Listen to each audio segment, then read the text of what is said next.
আসসালামু আলাইকুম বন্ধুরা, আজকে একটি দামি আমলের কথা আপনাদেরকে বলবো। যে আমলটি করলে মহান আল্লাহ তাআলা আপনার সকল মনের ইচ্ছাগুলোকে পূরণ করবে।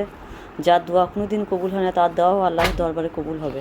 তবে এই আমলটি অবশ্যই মন থেকে করবেন, একবার করে দেখবেন। একবার করলে আপনি বুঝতে পারবেন। প্রত্যেক দিন একবার করে করবেন এই আমলটি। আল্লাহ তাআলা আপনার মনের সকল ইচ্ছেগুলোকে পূরণ করে দেবেন। তবে সেই আমলটির কথা জানার জন্য ভিডিওটি শুরু থেকে শেষ পর্যন্ত দেখে ইসলামকে ভালোবেসে ভিডিওটিতে একটি লাইক করে চ্যানেলটি অবশ্যই সাবস্ক্রাইব করে নেবেন।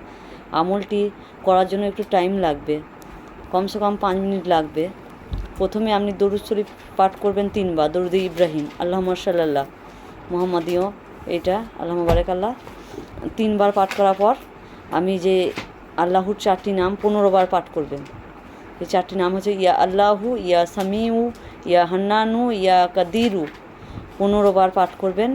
দেয়া আল্লাহর দরবারে দুহাত তুলে আপনার দোয়াগুলি বলবেন আল্লাহর কাছে। আল্লাহ আপনার সকল মনের ইচ্ছাগুলোকে পূরণ করে দেবে ইনশাআল্লাহ। ভিডিওটি বেশি বেশি করে শেয়ার করে দেবেন। সুবহানাল্লাহ।